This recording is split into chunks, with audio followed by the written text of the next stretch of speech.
ሁኔታዎች ስላልተመቻቹልህ ነው ወይስ አመለካከትህ ስላልተቀየረ? ብዙዎቻችን ህይወታችን እንዲቀየር እድልን እንጠብቃለን። ነገር ግን እውነተኛው ለውጥ የሚጀምረው ከኪሳችን ሳይሆን ከጭንቅላታችን ነው። ዛሬ በዚህ ቪዲዮ አንድ ታሪክ ነግራችኋለሁ።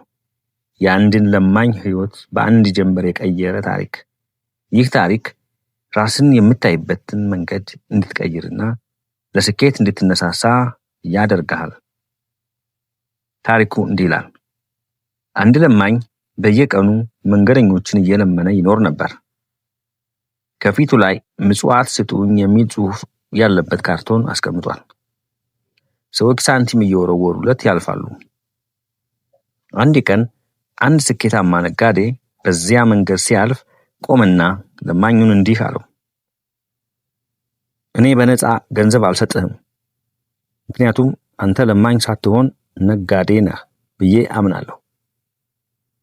ስለዚህ ለምሰጥህ ገንዘብ ምትክ የሆነ ነገር መስጠት አለብህ። ለማኙ ግራ ገባው። እኔ ምንም ነገር የለኝም አለው። ነጋዴውም ሳቅ ብሎ እነዚህ በዙሪያ ያሉትን የዱር አበቦች ተመልከት እስኪ፣ እነሱን ሰብስበህ ለሚሰጡ ሰዎች በምላሹ ስጣቸው አለው። ያኔ ስጦታ ሳይሆን ንግድ ይሆናል አለውና ትንሽ ብር ሰጥቶት ሄደ። ለማኙ መጀመሪያ ላይ ነገሩ ቢከብደውም አበቦችን እየቀጠፈ ለሚረዱ ሰዎች መመረቅ ጀመረ። ከጥቂት ቀናት በኋላ እኔ እኮ ለማኝ አይደለሁም፣ አበቦችን የሚሸጥ ነጋዴ ነኝ ብሎ ማሰብ ጀመረ። ይህ አዲስ አስተሳሰብ ኩራትና ተስፋ ሰጠው። ከአንድ ዓመት በኋላ ያ ነጋዴ በዚያ መንገድ ሲያልፍ አንድ ያማረ ልብስ የለበሰ ሰው መጥቶ ሰላም አለው።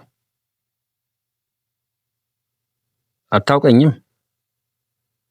እኔ ያ ከዓመት በፊት አበቦችን እንዲሸጥ የነገርከኝ ሰው ነኝ።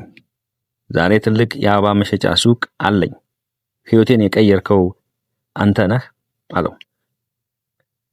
ነጋዴውም መለሰ፣ እኔ አልቀየርኩህም። እኔ ያደረግኩት አስተሳሰብህን እንድትቀይር መጠቆም ብቻ ነው።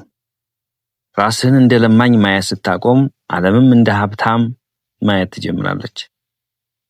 ወዳጄ ሆይ፣ ያንተም ሕይወት እንዲቀየር ከፈለክ ራስህን የምታይበትን መንገድ ቀይር።